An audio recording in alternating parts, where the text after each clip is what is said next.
Welcome back ninth class exercise 6.3 के remaining questions यानी question number 2 से क्वेश्चन नंबर 5 सॉल्व करेंगे आज हम। इस पार्ट में हम लोगों ने square root by division method find करना है और स्क्वायर रूट बाय डिवीजन जो है ये आप लोगों ने छोटी क्लासेस में by division method square root find किया। नंबर्स का किस तरह से किया थोड़ा सा उसको रिवाइज कर लेते हैं। आप क्या करते थे, पेयर्स बना देते थे और जो स्टार्ट में आपके पास नंबर आता था उस पर कोई भी नंबर डिवाइड इस तरह करते थे कि जिस नंबर को आपने डिवाइड करना है उसको उसी से ही मल्टीप्लाई करना है। मीन्स कि अगर यहाँ पर 2 का टेबल आप 5 पे डिवाइड करते हो तो किस तरह से करोगे, 2 2s are 4। ठीक है, सो उसके बाद आपने इसको सॉल्व किया, आपके पास 1 आ गया और फिर आपने जो नेक्स्ट नंबर्स हैं वो नीचे उतार लेने हैं और यहाँ पे जो 2 2s are 4 आया था उसको आपने मल्टीप्लाई कर देना है 2 से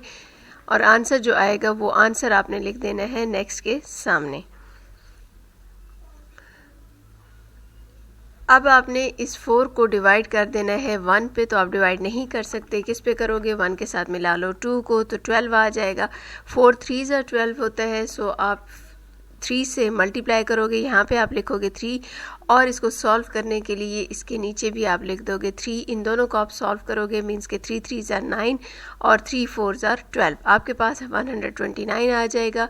तो ये वाला 3 आपने यहाँ पर तो लिखना ही है, इसके अलावा आपने क्वोशंट में भी 3 लिख देना है और उसके बाद अगर आपके पास रिमाइंडर 0 है तो इट मीन्स कि आपने कंप्लीट स्क्वायर रूट फाइंड कर लिया है। लेकिन अगर इसको मज़ीद आगे कंटिन्यू करना होता तो आप क्या करते कि इस क्वोशंट को अगेन 2 से मल्टीप्लाई करके आगे लिखते ही, लेकिन क्योंकि अब आपका आंसर आ चुका है इसलिए यहाँ तक आपका सोल्यूशन कंप्लीट हो चुका है। नेक्स्ट एग्जांपल लेते हैं, एक छोटी सी सिंपल सी अलजेब्रिक एक्सप्रेशन की एग्जांपल। अलजेब्रिक एक्सप्रेशन में आप स्क्वायर रूट कैसे लेते हो, यहाँ पे ये देखें ये 36 है और ये x4 है, तो 36 पे किसी ऐसे नंबर को आप डिवाइड करो जिसको आप अगेन उसी नंबर से डिवाइड करो, मल्टीप्लाई करो तो आपके पास 36 आ जाए, दैट इज़ 6 6 are 36 हो जाएगा। और x4 के लिए आप क्या करोगे, अगर आप x2 को x2 से मल्टीप्लाई करो यानी सेम नंबर से तो आपके पास x4 आ जाएगा। ठीक है, उसके बाद मैंने आपको बताया था कि जो क्वोशंट में आपके पास आंसर आता है उसको आपने 2 से मल्टीप्लाई करके नेक्स्ट में लिखना होता है। तो चलें जी, अब इसको मल्टीप्लाई करते हैं 2 से, तो हमारे पास क्या आ जाएगा, 2 6s are 12 और x²। यहाँ से ये हुआ कैंसिल, रिमेनिंग जो टर्म्स हैं उनको हम लिख लेते हैं नीचे, प्लस 9 36x² प्लस 9 को हमने लिख लिया। इसके बाद इस 12 का क्या करेंगे, इस 12 को आप डिवाइड करोगे 36 के लिए, 12 3 से 36 होता है।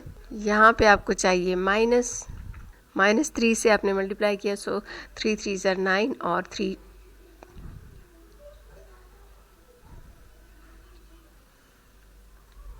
12 से आप मल्टीप्लाई करोगे तो 36x² आ जाएगा। सो ये आंसर आप लिख दोगे यहाँ पर।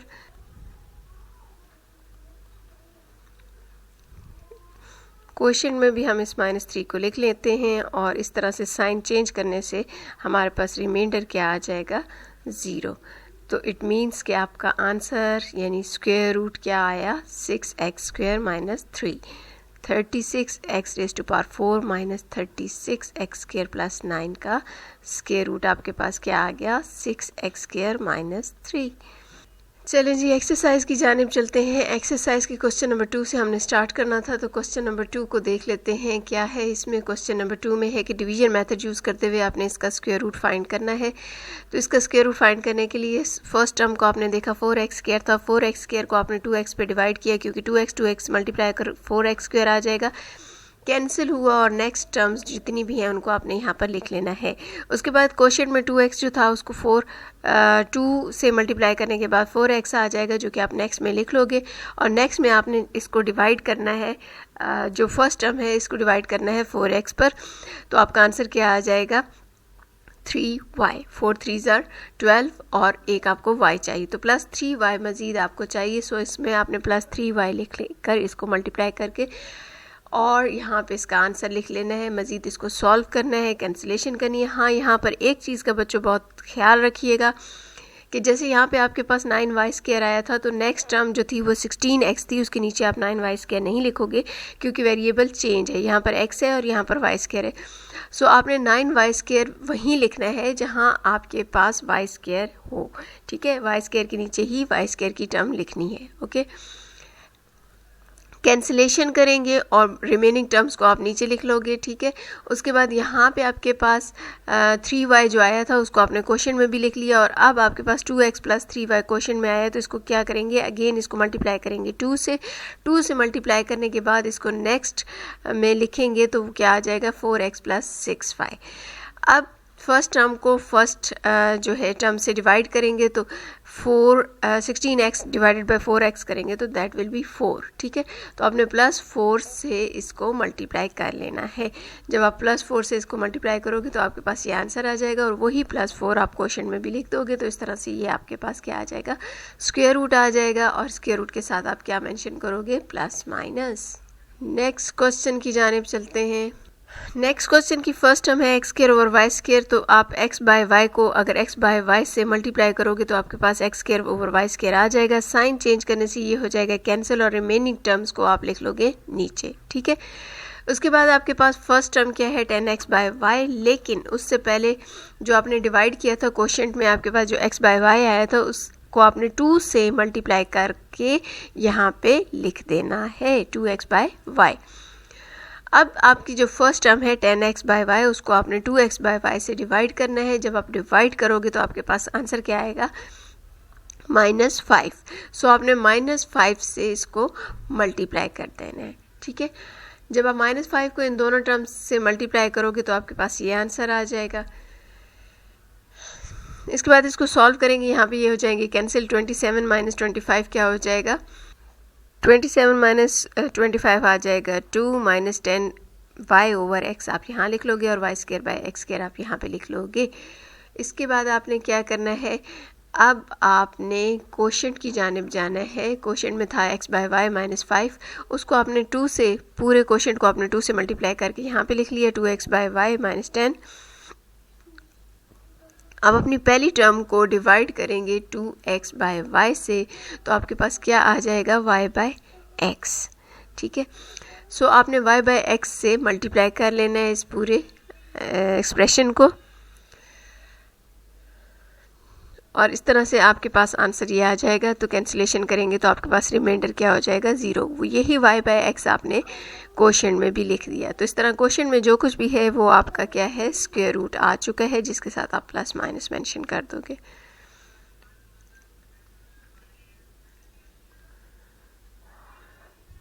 नेक्स्ट क्वेश्चन नंबर 3 की जानिब चलते हैं। Find the value of k for which these following expression will become perfect square. Perfect square का क्या मतलब है कि जब हम उसका स्क्वायर रूट फाइंड करें तो हमारे पास लास्ट में क्या होना चाहिए, यहाँ पर हमारे पास 0 नहीं आएगा। तो अगर हमारे पास 0 नहीं आता तो हम क्या करेंगे, हम इसको जबरन 0 के इक्वल रख देंगे। चलिए इसको सॉल्व करते हैं। क्वेश्चन है आपके पास 4x raised to power 4 - 12x 3 + 37x² - 42x + k। सबसे पहले आपने फर्स्ट टर्म पे क्या डिवाइड किया, 2x² ताकि 2 2s और 4 हो जाए और x² क्या हो जाए, x raised to power 4 हो जाए, ठीक है। रिमेनिंग टर्म्स को आपने यहाँ पे लिख लिया, लेकिन 2x² जो क्वेश्चन में आया था उसको 2 से मल्टीप्लाई करने के बाद आपने यहाँ पे लिखा तो 4x² आ गया। अब जो फर्स्ट टर्म है -12x³ उसको डिवाइड कर देंगे 4x² पे तो हमारे पास आंसर क्या आ जाएगा, -3x। सो -3x से आप इसको मल्टीप्लाई करना शुरू करोगे तो -3x से मल्टीप्लाई करते हैं। आपने -3x को मल्टीप्लाई किया तो क्या आ गया, +9x² एंड -12x², जो कि आपने यहाँ पर लिख दिया। अब इसको सॉल्व कर लेते हैं। 12x² और -12x² तो हो जाएगा 0। 37x² - 9x² आपके पास क्या आ जाएगा, 20x² - 42 को और 42x और k को एज इट लिख लेना है, ठीक है। इसके बाद आपके पास क्वेश्चन में क्या आ गया था, 12x² - 3x। इसको आप करोगे 2 से मल्टीप्लाई और लिख दोगे यहाँ पर, यानी 4x² - 6x हो जाएगा, ठीक है। उसके बाद आपने 28x² को फर्स्ट टर्म को फर्स्ट टर्म से डिवाइड कर लेना है। 28x² को 4x² से जब आप डिवाइड करोगे तो x² से कैंसिल हो जाएगा और 4 को 28 को जब 4 पे डिवाइड करेंगे तो 7 आ जाएगा। सो आपने किस से मल्टीप्लाई करना है अब? 7 से। ठीक है, कैसे मल्टीप्लाई करना है ये मैं आपको बता चुकी हूँ। +7 आप नीचे लिखो, 7 7 ज़ार 49 plus -7 6 tsar 42x and +7 4 tsar 28x²। वो सारा आंसर आपने यहाँ पे लिख देना है। उसके बाद आप इसकी कैंसिलेशन करोगे तो आपके पास क्या बच जाएगा? k-49। यहाँ पे जो k-49 बचा है तो मैंने आपको कहा था कि यहाँ पे क्या बचना चाहिए? =0। क्यों =0 बचना चाहिए? क्योंकि यहाँ पे क्या लिखा हुआ था? Perfect square. परफेक्ट स्क्वायर का मतलब है कि रिमाइंडर क्या होना चाहिए था? 0। तो यहाँ पे 0 तो नहीं आया, लेकिन हमने इसको =0 रख लेना है। उससे हमें क्या फ़ायदा होगा कि जब हम इसको =0 रखेंगे तो यहाँ से हमारे पास k की वैल्यू आ जाएगी। और हमारे क्वेश्चन में डिमांड भी यही की गई थी कि हमने k की वैल्यू फाइंड करनी थी।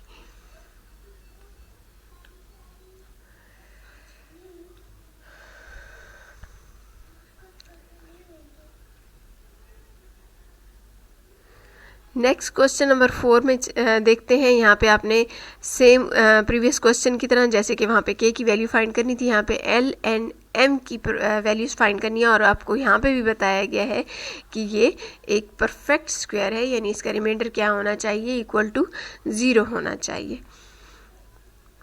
इसको भी हम उसी तरह से, जैसे आप लोग अभी तक काफ़ी क्वेश्चन कर चुके हो स्क्वायर रूट फाइंड करने के, सेम उसी तरह से आपने इसको सॉल्व करना है। सॉल्व करने के बाद आपके पास लास्ट में जो बचता है उसको आपने कैसे लिख लेना है? lx - 24x - 36 प्लस m आपके पास आएगा। इसको आपने =0 रख लेना है। ठीक है, इट मीन्स कि आपके पास ये टर्म और ये टर्म दोनों क्या होनी चाहिए थी? 0 होनी चाहिए थी, क्योंकि हमारे पास एंड पे जो रिमाइंडर है वो 0 होना चाहिए था। तो मैं इस टर्म को भी =0 रख लेती हूँ और इस टर्म को भी =0 रख लेती हूँ। इस तरह से यहाँ पर मुझे l - 24 =0 रखने से क्या होगा? l की वैल्यू मिल जाएगी 24 और यहाँ पर m की वैल्यू मिल जाएगी 36।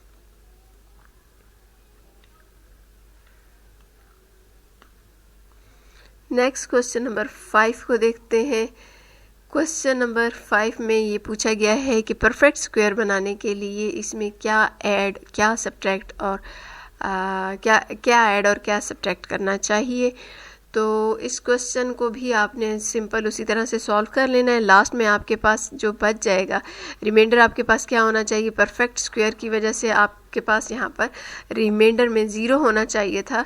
तो रिमाइंडर में जो आपके पास वैल्यू आई है -x + 3, इसमें आपने क्या ऐड करना है कि आपके पास रिमाइंडर 0 आ जाए। तो अगर आप इसमें +x और -3 को ऐड कर दोगे तो आपके पास रिमाइंडर 0 आ जाएगा। ठीक है, या दूसरा क्वेश्चन ये पूछा गया था कि क्या चीज़ इसमें सब्ट्रैक्ट की जाए, यानी कि आपके पास जो -x + 3 बचा है इसमें से क्या चीज़ सब्ट्रैक्ट की जाए तो आपके पास आंसर परफेक्ट जो है परफेक्ट स्क्वायर में आएगा।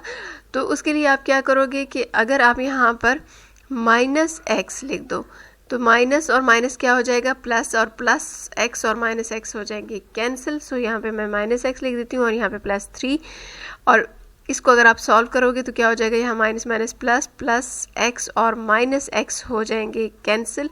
इसी तरह से minus plus -3, -3 and +3 again cancel हो जाएंगे और आपके पास आंसर आ जाएगा 0। सो आपने सब्ट्रैक्ट क्या करना है? -x + 3 और ऐड क्या करना है? x - 3। ठीक है, तीसरा क्वेश्चन आपसे यहाँ पे ये पूछा गया था कि आपने x की वैल्यू फाइंड करनी है। तो वो आप पहले क्वेश्चन इस तरह के कर चुके हैं, आपने =0 रखा और इस तरह से x की वैल्यू फाइंड कर ली। Very easy and interesting exercise. I hope कि आप लोगों ने काफ़ी इसमें सीखा होगा।